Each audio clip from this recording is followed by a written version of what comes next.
Meu nome é André Talvani, eu sou professor na Universidade Federal de Ouro Preto, tenho formação em psicanálise clínica, também pela EPC, e sou membro do NEPA, né, desde a sua formação. Sou membro fundador da confraria Psicanalizando no Divã, e há alguns anos eu atuo no projeto social Escuta Cuidadora. A primeira pergunta para essa manhã, para a gente pensar, é por que abordar o tema bullying familiar? São três razões. Primeiro, eu tenho observado na clínica, praticamente 80% das pessoas que eu atendo trazem demandas da sua adolescência dentro do ambiente familiar.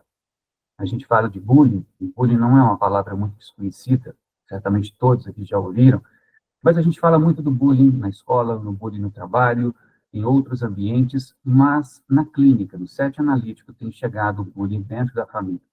O segundo ponto para abordar esse tema foi porque eu fui desafiado. Fui desafiado ao buscar nas redes sociais, principalmente na mídia informativa científica, e eu não encontrei quase nada.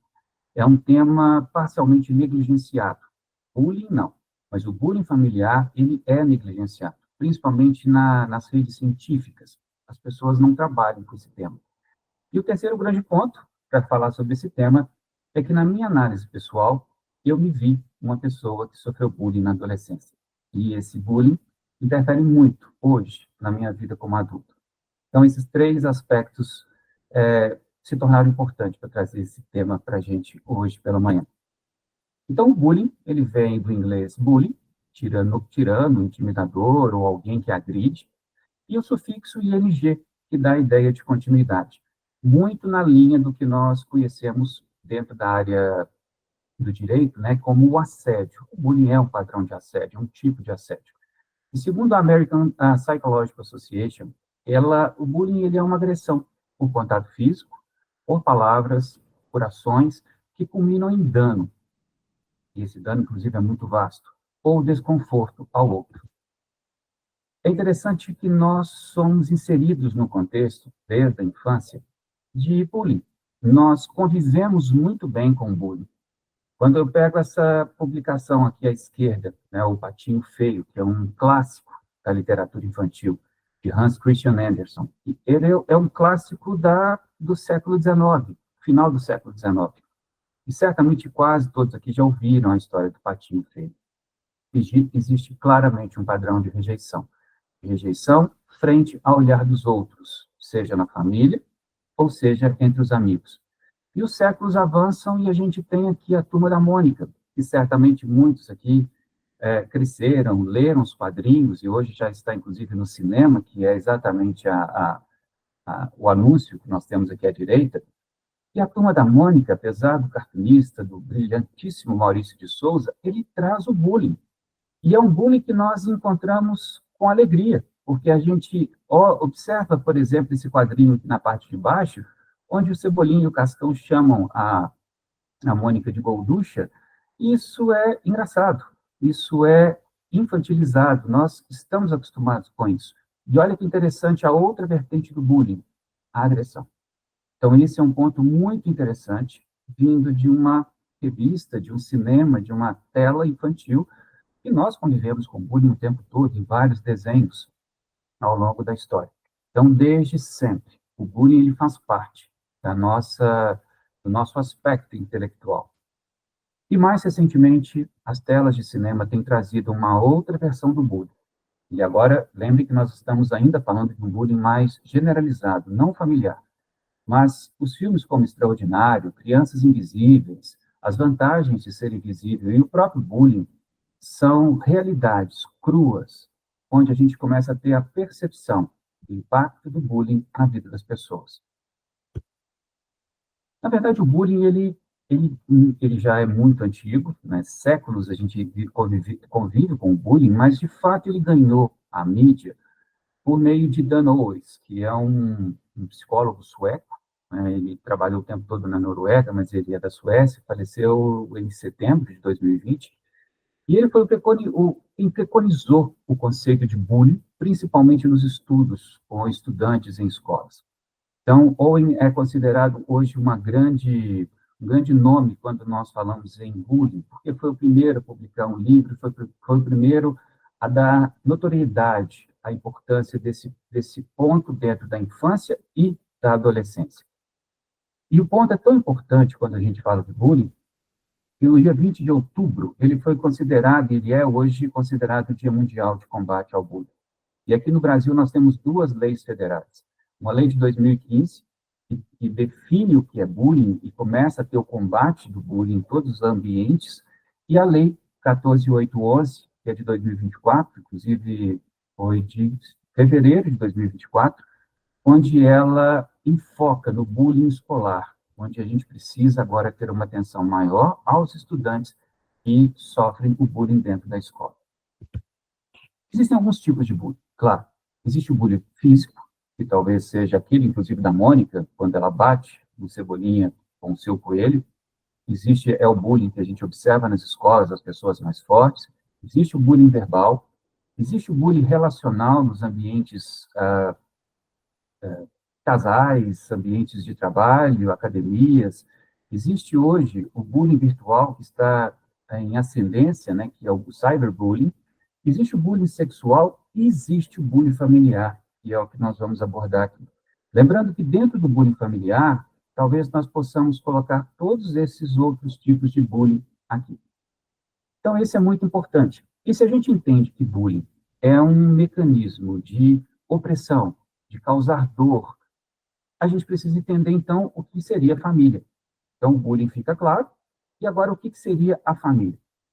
Apesar de a gente ter esse conceito um pouco romantizado da família atual do nosso século, apesar dos conceitos de famílias eles mudarem de décadas em décadas, né? A família do início do século XIX não é mais a família que nós temos hoje. Mas a família, a etimologia da palavra, ela vem do latim famulus, e famulus significa escravos domésticos. Então, esse é um conceito um pouco greco-romana, cultura greco-romana, onde você tinha um chefe, um patriarca, e você tinha todos os outros submissos. Então, são aquelas pessoas subservientes a esse patriarca. Ou seja, a mulher era aquela que oferecia o prazer sexual e gerava filhos. Os filhos, eles estavam sempre, as leis, eles precisavam seguir as leis do chefe. Os escravos, muitas vezes livres ou não. Então, essa era a família. Então, a gente vê muito esse conceito hoje de família em alguns filmes mais antigos, que projetam principalmente a estrutura romana. Mas, hoje, nós temos um pouco desse padrão romantizado da família ser um ambiente de acolhimento, e, de fato, ela tenta ser isso. Então, quando nós agregamos a palavra bullying à palavra família, a gente inicia, então, realmente, o que nós estamos aqui para tentar discutir. Por que o bullying familiar ele teria um peso psíquico tão diferenciado para os adolescentes? E aí, para que a gente possa tentar responder ou aproximar dessa resposta, é necessário que a gente volte um pouco ao conceito, que nós temos batido bastante nessa tecla, que é o que é ser adolescente.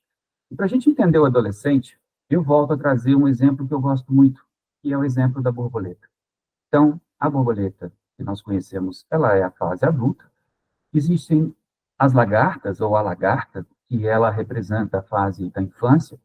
Quando essa lagarta ela tem um ambiente suficientemente bom, que é um ambiente seguro, com alimento, onde ela pode se desenvolver, onde ela tem o tempo do desenvolvimento, essa lagarta, em um determinado momento, ela sofre uma transição, ela sofre uma transformação. E o mais interessante da transformação, que nós chamamos de crisálida, de pupa, de casulo, como queiram, ela é uma transformação que necessita ser isolada. E olha que interessante, para quem tem quintal, para quem já vivenciou, já presenciou essa transformação, essa crisálida, ela é colocada sempre no local mais seguro, mais escondido, debaixo de uma mesa, num canto de uma árvore, onde ninguém tem acesso.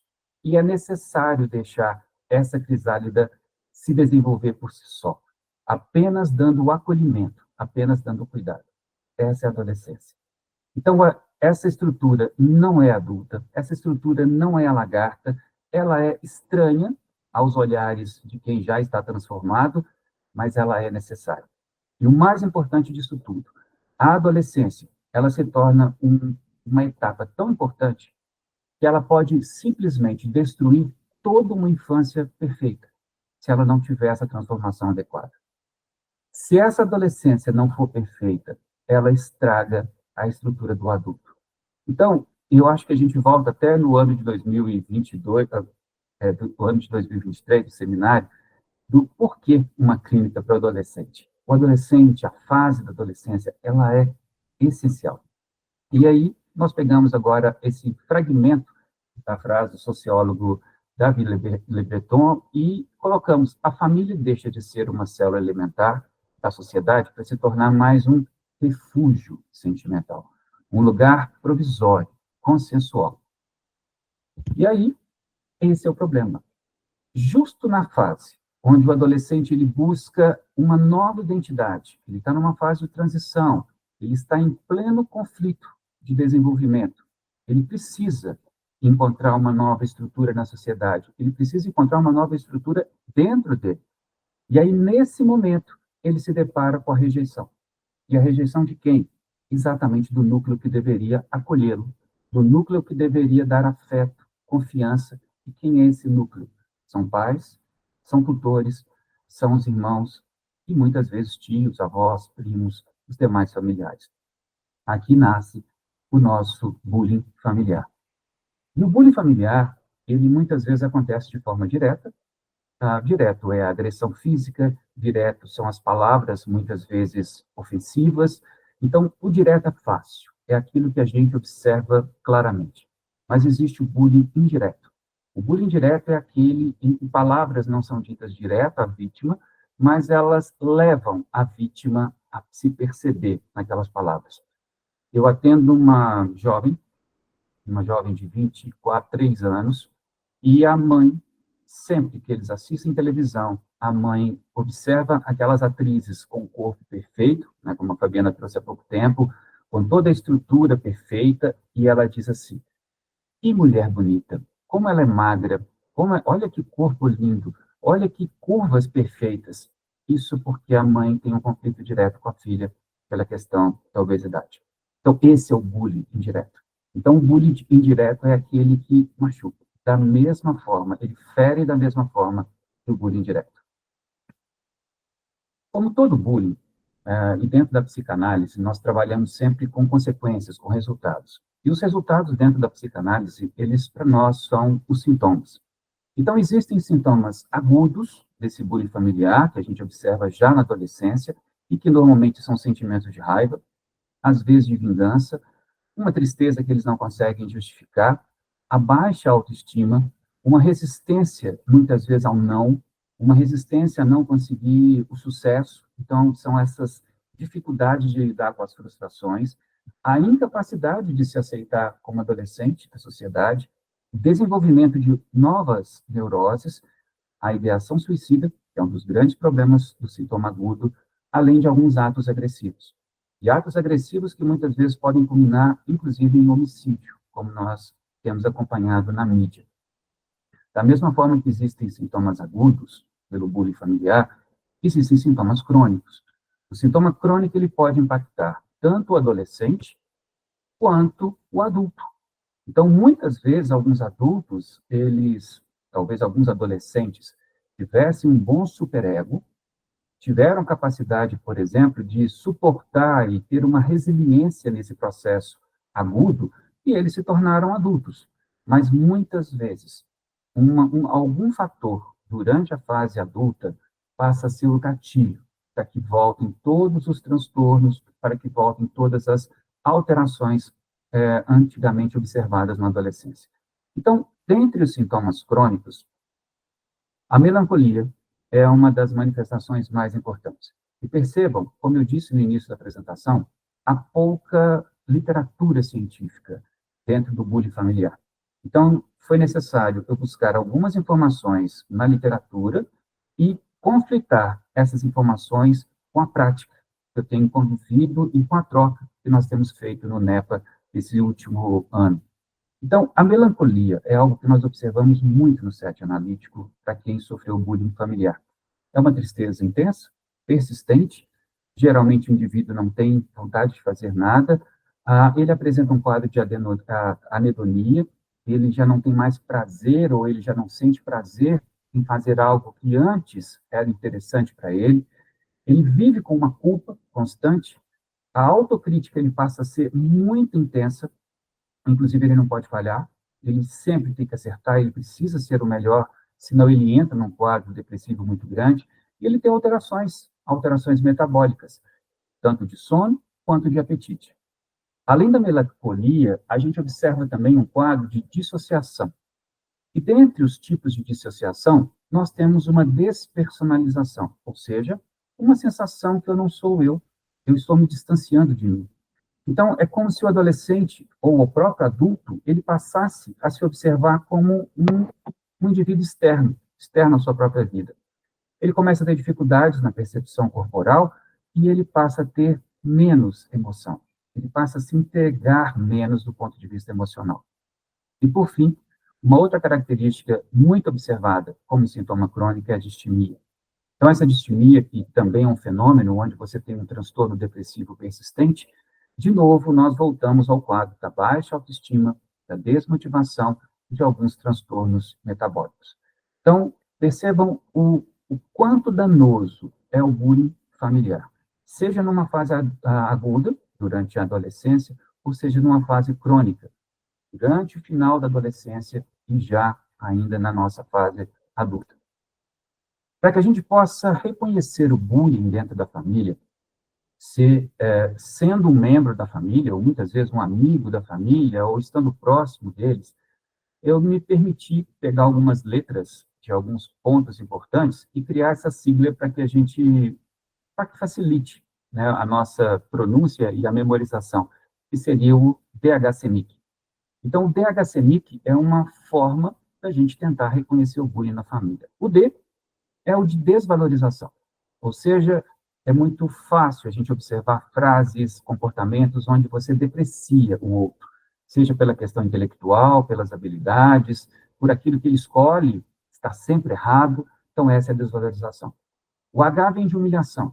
A humilhação ela é fundamental para quem exerce o bullying, porque aquela piada, aquele sarcasmo e, principalmente, a humilhação tendo o apoio dos demais membros da família. É o que o executor do bullying precisa. O C vem de controle emocional. O controle emocional, eu vejo isso na clínica, com algumas mães, principalmente, mães que induzem culpa e executam ou exercem, né, uma chantagem emocional sobre os filhos adolescentes. Então, esse é um ponto muito importante. E falta o MIC, que seria o M de manipulação da realidade, onde aquele que exerce o bullying, ele faz com que a vítima se torne perdida.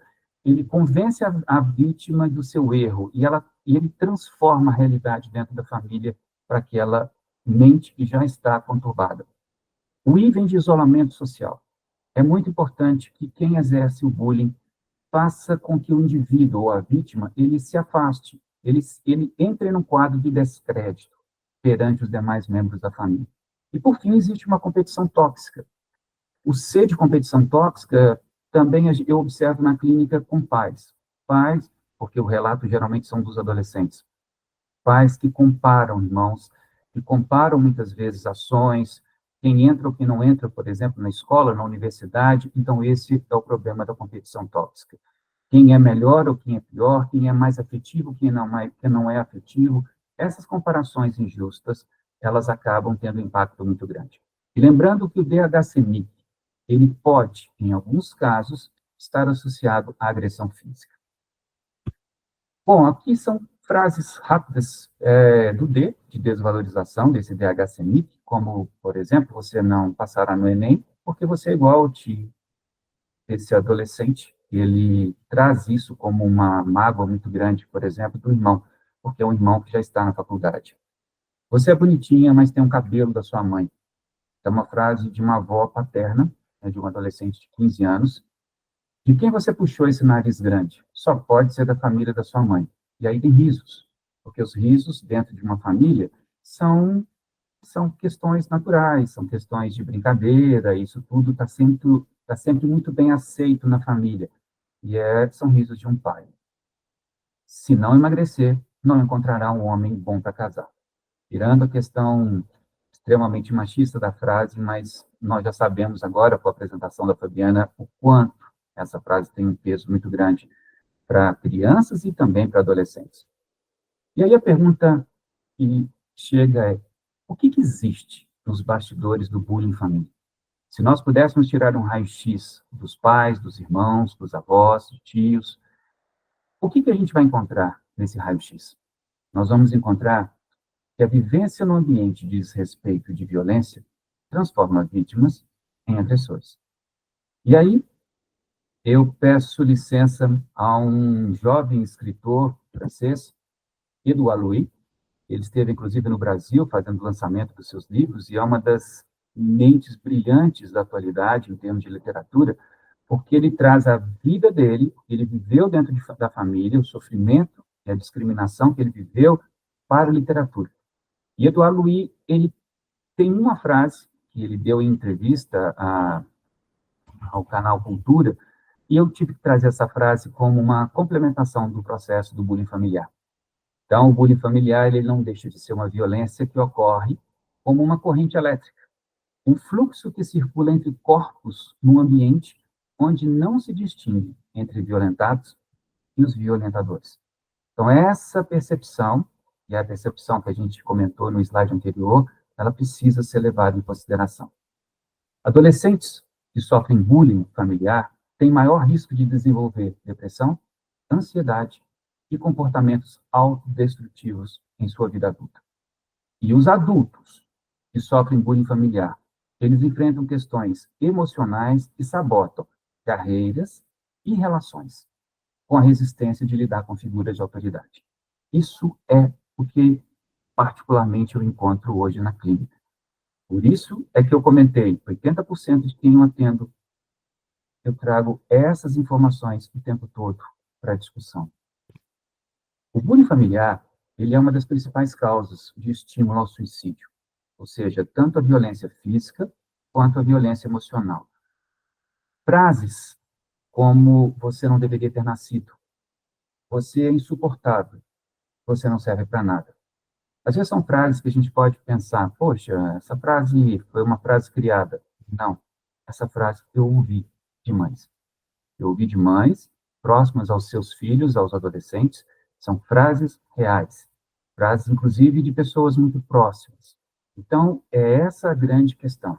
Nós imputamos algumas mensagens diretas ou subliminares a uma estrutura que está ou em desenvolvimento, quando a gente pensa na infância, mas principalmente numa estrutura psíquica que está em transformação, que é a adolescência. Então, o bullying familiar, ele tem um peso muito diferenciado dos bullying que nós temos, por exemplo, na escola, no trabalho, nas academias. Não que nós possamos colocar numa balança e dizer qual é o pior. Não, é bullying do mesmo jeito, é assédio do mesmo jeito. Mas o bullying na família é exatamente você não encontrar o local onde você teria o acolhimento, o afeto. É mais ou menos aquela ideia de um camundongo, por exemplo, que sai da sua toca e ele detecta alguma coisa no ambiente externo e ele volta correndo. Quando ele volta, alguém fecha a barreira da sua toca. Ele não consegue entrar. Então, essa angústia é a angústia que o adolescente vive perante o bullying familiar. Em 2023, para a gente ter uma ideia, quase 3 mil adolescentes e jovens entre 20 e 29 anos e 1.310 adolescentes entre 15 e 19 foram internados no Brasil por tentativa de suicídio.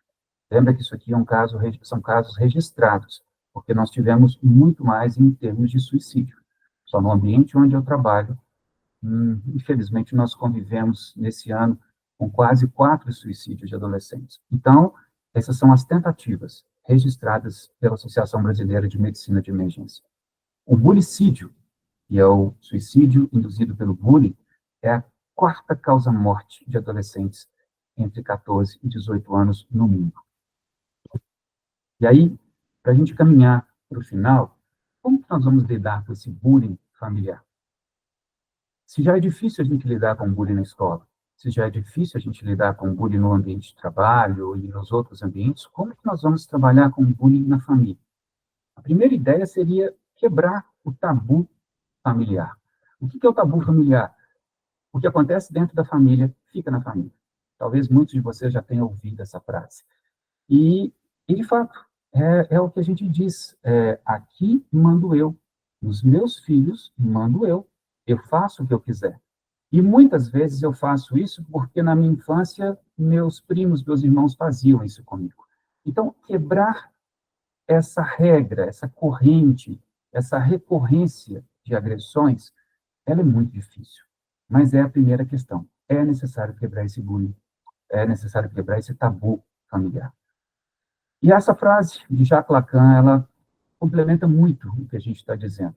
Você pode saber o que disse, mas nunca o que o outro escutou. E é o que muitas vezes a gente convive, a gente verifica. E o mais difícil nesse processo é que todos nós temos família. Todos nós estamos inseridos no contexto familiar.